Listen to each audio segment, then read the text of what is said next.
Hello and good afternoon on this last day of this conference. Thanks for having us, talking about the pain and misery that new legal development will bring to most companies and people when it comes to the raised requirements on integrity and data protection and so on. See if this works. We're going to talk to you about the new General Data Protection Regulation and also give you a bit of background, why this is really not something new. It's just something, an extension of something that's been in existence since 1998. And also a bit more about what you need in the event that you process personal data, what you need to consider going forward. I'm also going to talk about the dreaded sanctions that everybody's just talking about. And really a bit more sort of what to do to be compliant. And we should just start out by saying we don't believe that any company can be 100% compliant with this regulation.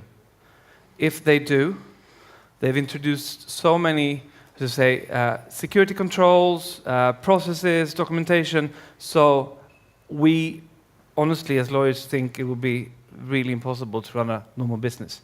So that's also something to bear in mind. But we'll start out with a bit of background, and I'm going to hand the baton to Ulrika.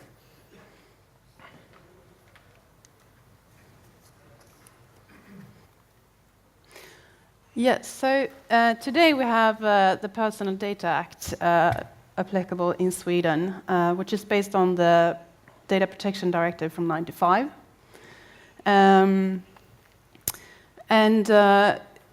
This act includes provisions entitling the Data Protection Authority and the authorities to impose sanctions on companies that violate rules, but in practice, there have been few sanctions imposed upon companies violating the rules. It has rather been a question of losing goodwill for the companies. The highest sanction actually been given in Sweden is 50,000 Swedish kroners, which is really nothing compared to what will be coming. But then we have the new regulation, which will be direct applicable in Sweden and all other EU member states. And it will replace the Personal Data Act, the current legislation in Sweden. And the objective of this regulation is to ensure a high level of data protection within EU, and to improve the freedom of the trade of services and products within EU. And as Johan mentioned, this will apply. The rules will apply as from 25th of May next year. And I can also mention that the provisions are sort of general and widely phrased. So there will be guidelines issued from the Article 29th party, giving guidance in how to apply the rules and how to be compliant.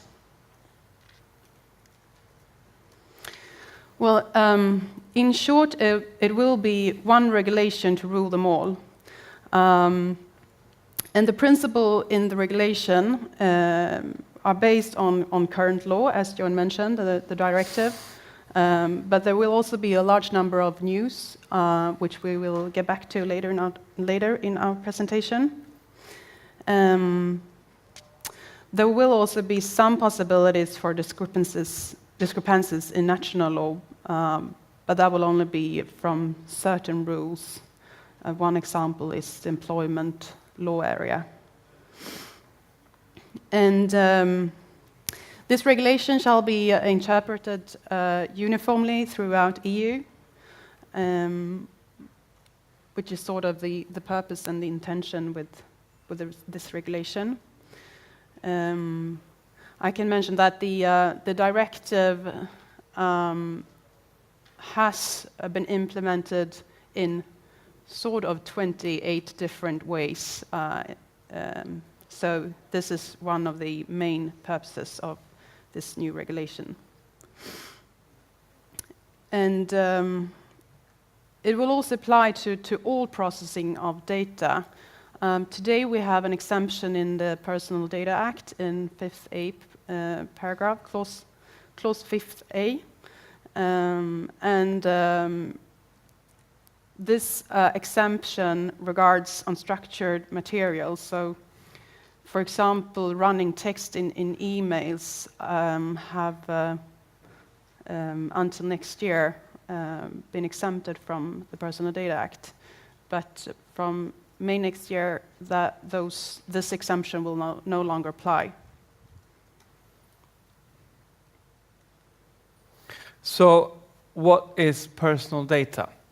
Which is, I should say, one of the bigger questions, one of the sort of the big definitions.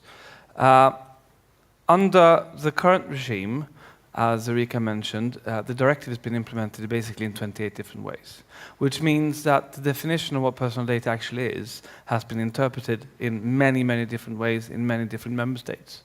And Sweden, given that we're speaking as Swedish lawyers, has taken a very, I should say, militant approach, saying that, for instance, an IP address in itself will be considered personal data, regardless of whether you, as the processor, can link that to an individual or a household or an individual computer or anything like that. Regardless of that, an IP address has been considered in a court case as personal data, which is, from our perspective, going a bit too far. In the new regime, obviously we're going to have a harmonized interpretation of this, and there's also been some court cases regarding this, where, you, for instance, if you take the IP address as a very good example, it says if you are processing IP addresses and you have the legal means to actually tie that to other pieces of information that can be sort of directly and indirectly attributed to an individual person, then that will be a personal data as well. But it's the legal means that's the most important thing. You can tie that information to other information that you got and link that to an individual. Basically, but the definition, which is sort of in top there, it's a very, very, very wide definition. I'd say that most data that is processed by companies today will be considered personal data in some way or another, just because most data can be, it's directly or indirectly, can be tied or linked to an individual.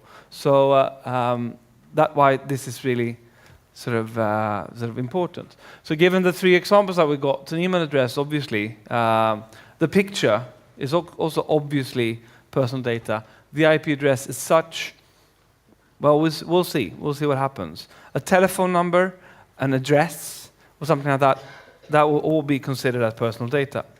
And the next issue is, what do you mean by, just sort of, well, there you go. I can take that one. Sorry. And it's also something that our clients quite often ask us, but I'm just storing personal data. They even say, I store it encrypted. Does that really mean that I'm processing personal data? Yes, it is. Because any kind of handling of data that is defined as personal data will be considered as processing for the purposes of the regulation. So collection, registration, storage, just plain storage, obviously processing, disclosure to other third parties, and even sort of deletion of data will be considered as processing as such, the regulation. And so the next step in this test, whether or not you can process the data, is There are some I should say, certain sort of levels that you need to pass. And the fundamental principles for being able to process personal data is that you do it in a lawful way, you do it fairly and transparent to the registered people. And you can only process data if you have a specified, explicit and legitimate purpose. There's a principle that applies way through the regulations that you should process as little data as possible. The data minimization principle is applied even all through. The data needs to be accurate, which is, I know, is a big problem for many clients. And you have to maintain integrity and confidentiality in your processing. So next question is, when is processing permitted? And I'm handing over to Rick again.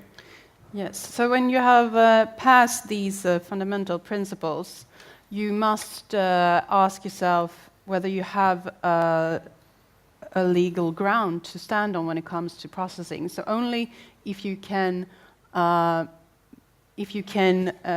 rely to any of these legal grounds, then the processing of personal data is lawful.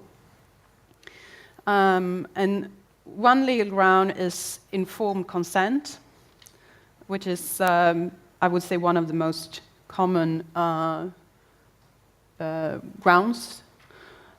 Then another one is if it's necessary for the performance of a contract to which the data subject is a party. That's important. So it can't be a contract between a company and a third party. A third legal ground is that it's necessary for compliance with a legal obligation. For example, an employer who must pay pensions and salaries. But also telcos storing traffic data. Yeah. It's some one of those. If it's necessary in order to protect the vital interest of the data subject, that's another legal ground. To be honest, I haven't seen it. I haven't applied it. And if it's necessary for the performance of a task carried out in the public interest, is another legal ground, which may be public research and similar things. And sort of the last legal ground is a balance of interests. So if the legitimate interests of a company who wants to process personal data, if these interests override the interest of the data subject, the processing will also be permitted.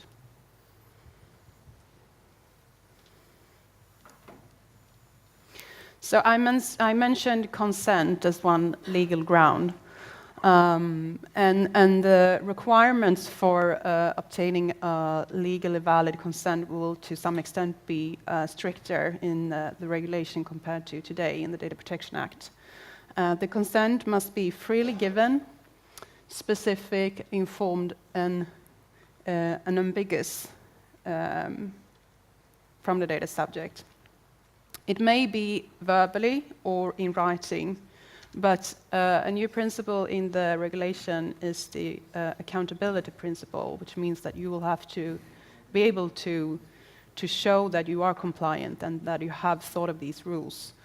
Why we always recommend that the consents are obtained in writing.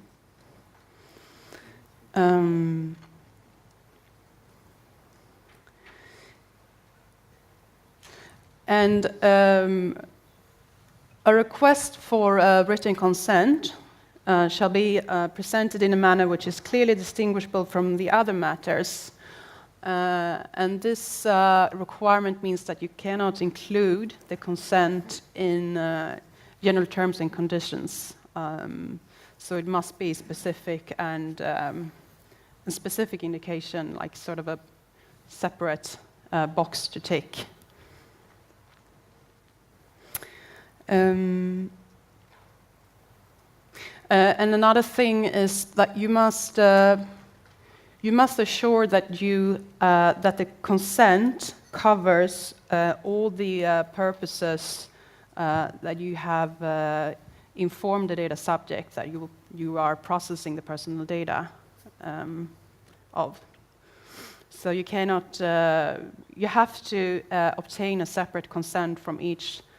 For each purpose, if you want to process the personal data for a new purpose, for example.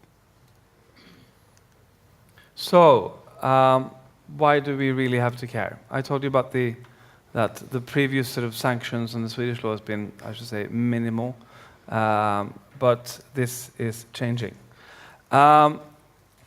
The EU has decided that integrity is a very, very important thing, so they've raised the bar on the sanctions, taking it up to where the competition law fines has been over a number of years. So basically, you have two sets of fines that you can be sort of levied, and it's really what kind of breach of the regulation that you've been committing. So more, I'd say, minor breaches. Then you have up to 10 million euros or 2% of the total worldwide annual turnover as a fine. We're still talking about quite big amounts. But then comes the, I should say, the blockbuster, or the thing that we're really afraid of, which is number 2, up to 20 million euros or 4% of the total world for things like having incorrect consent, as Erica just went through. Or basically storing data for too long, not deleting it when you don't have any purpose of having it more, or transfers outside the EU that you don't have the legal grounds of doing. So many, I mean, these are fairly, I shouldn't say minor breaches, but they're very, very easy to commit. And I sort of should say that most of the clients that we're working with are doing something in that bracket. And I guess that most of you are as well, because, well, that's the nature of processing data. So this is something why people really care, why this is such a big thing talking about. This is the fines.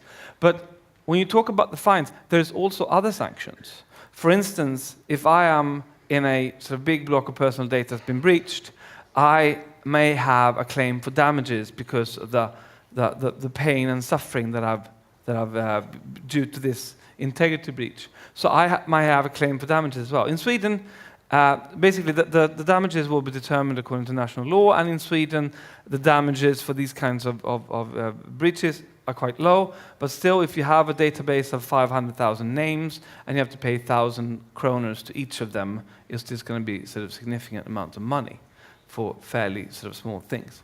So this is why people really care. So what do you need to do? Having gone through these rules, one thing to consider is whether you are a controller of the processing of personal data or not. And a controller is the person who, alone or together with others, determines the purposes and means of the processing of personal data. So the key here is whether you determine the purpose of the processing or not. And it's always the controller is responsible for being compliant with the rules under the regulation.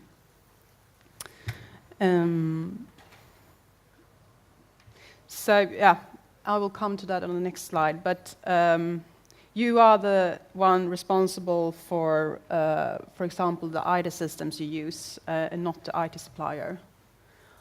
The IT supplier will rather be the processor of the processing, which is a natural legal person who processes personal data on behalf of the controller.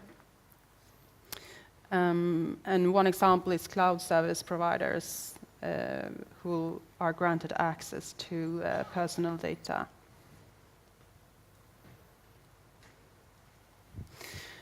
So when you have established that, and when you have considered whether you are a controller or a processor, you must assure that you have a data processor agreement in place, which will regulate the relationship between the controller and the processor. And sometimes, I can mention that, sometimes both parties can be the controller and the processor, each other's processor and controller, depending on who is, or if both are determining the purposes of the processing.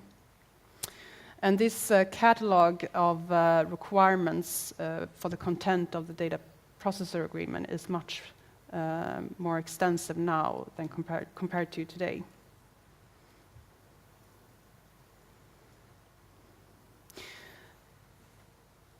Yeah. Another thing to consider, especially in cloud services world, is that the legislation cannot be circumvented by transferring personal data outside of EU. So you must be aware where the personal data is stored or otherwise processed. Which means that if you have, for example, support service in India, that means that personal data will be transferred to a third country, which requires a specific legal ground.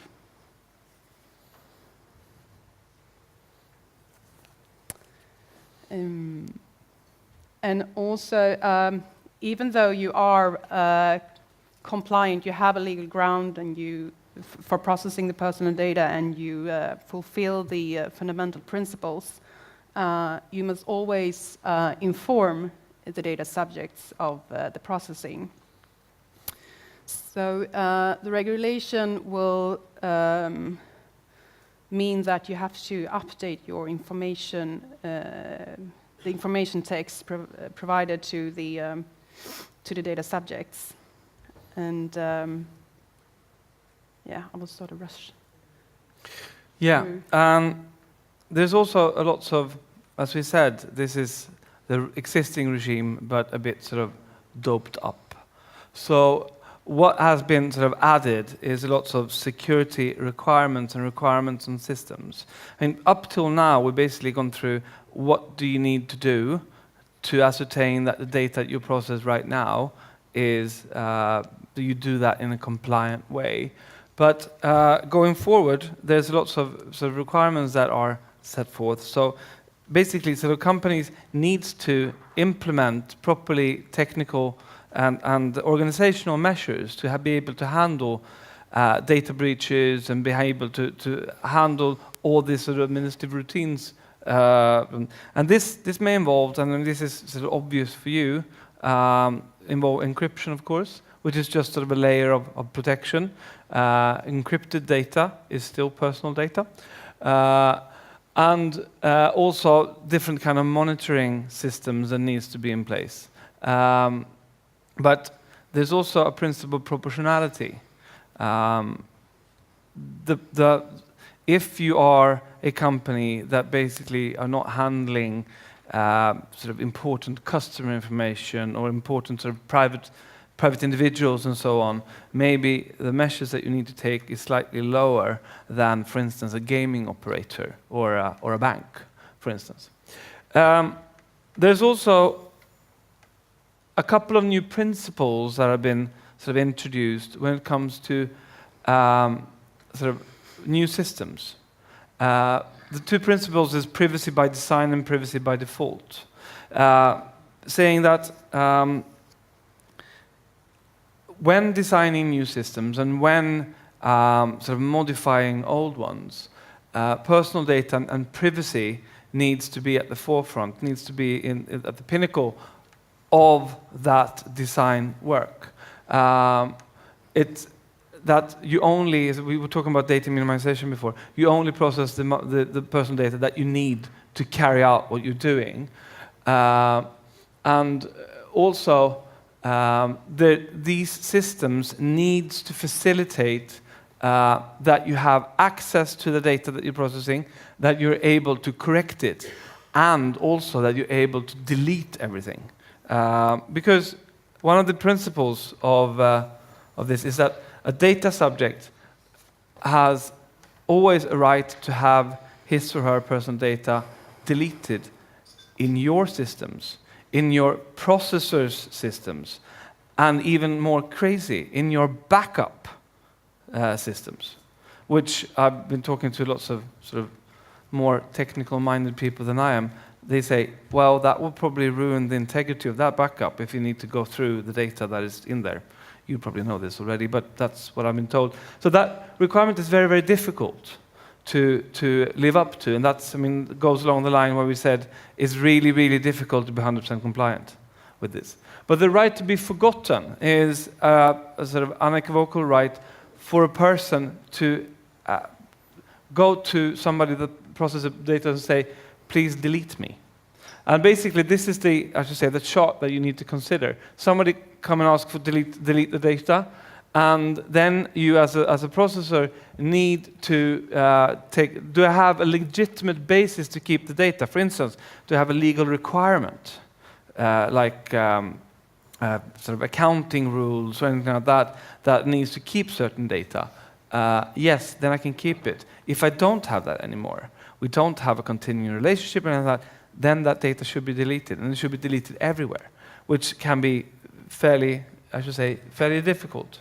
So there's also lots of things that needs to be done if you have a data breach, and this is just to give a bit of background to Erika's slide here. The notification and data breach is something that is new to Sweden, but it's been implemented in many other European countries, even under the directive. So that's something why people talk about it.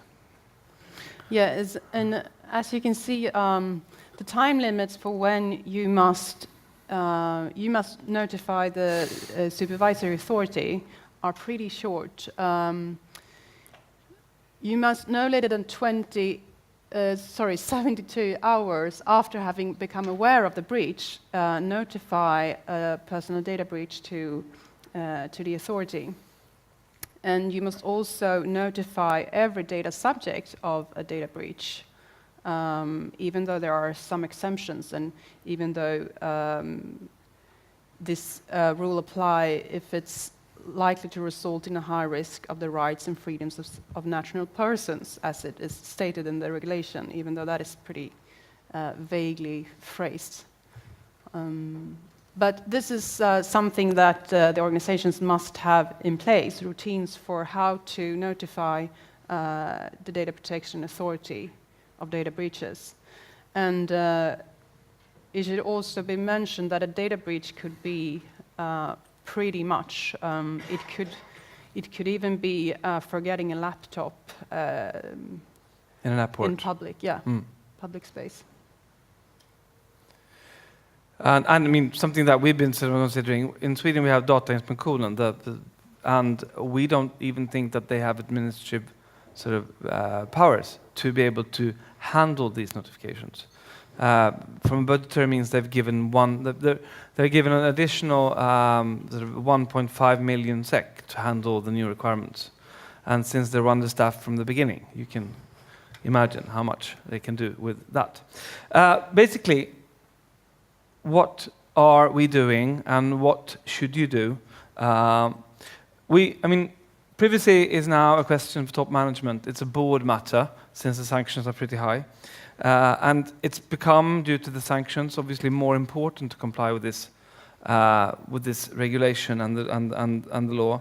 And I mean, we've had the sort of reputational risks issues before, and given the higher sanctions and given higher priority this has gotten in society, the goodwill sort of risks are definitely much higher as well.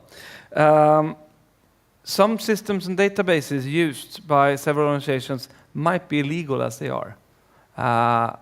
Might need to be either scrapped or heavily modified to be able to handle the requirements for privacy by design and default.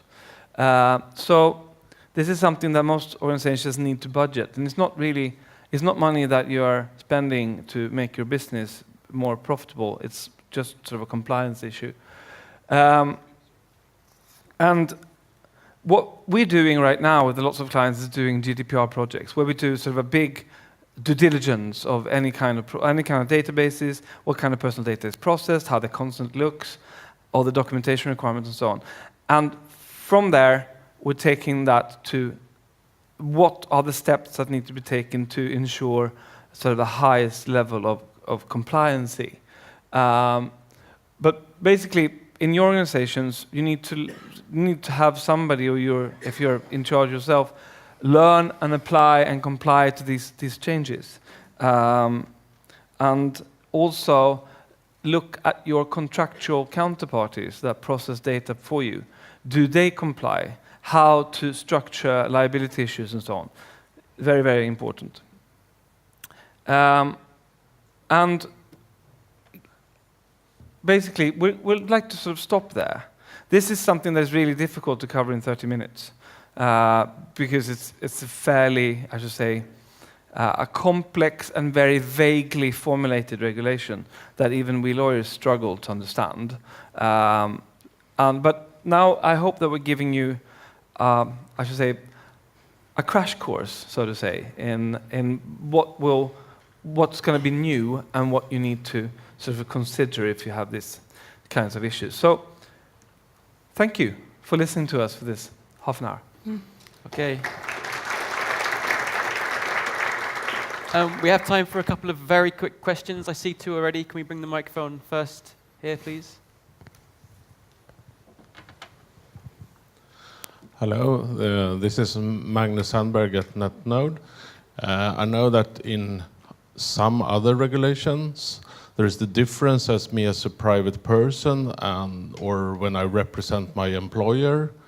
Is there any difference here, or is my name always protected by this, even if it's I doing things, signing a contract for my employer or whatever, or my email address is used in the business? It's still personal data. So you will be, as a private person or a person acting for your employer, sort of protected in the same manner. But one thing that sort of slightly, I should say, related question is, does this apply to private processing that I do as a private person? And that's actually exempted. So the fines, you're not sort of subject to the fines as a private person. And another question about the possibility to be forgotten.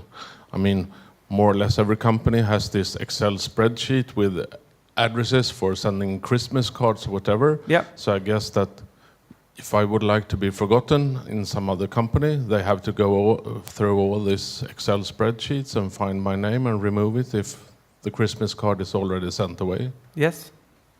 Yes, unless they have a legal ground to use.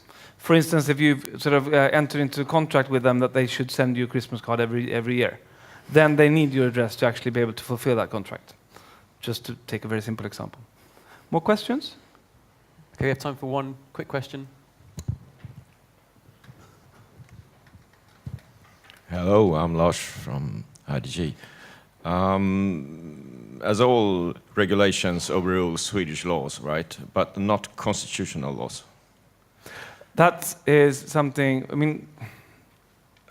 Because what about the offentlighetsprincipen? Yeah. As some of you may know, there's been quite a lot of companies in Sweden that have been relying on a frivilligt utgivningsbevis, it's called. Basically, they've been applying to be a publisher of like a newspaper or a TV channel or something, to be protected under the yttrandefrihetsgrundlagen, which is one of our sort of 4 constitutional laws. And that means that they've been exempted under the current data protection regime, the personuppgiftslagen. That will probably not apply anymore because the regulation is, in many respects, of higher priority than our constitutional laws. Because we've entered the EU and we've submitted some legislative powers to the EU which we are under obligation to fulfill. So this might be, so we have to make changes to our constitutional laws due to this. But it's still very unclear. Okay, I'm afraid we have to wrap up now. Can you thank once again for a very interesting presentation? Thanks so much. Thank you.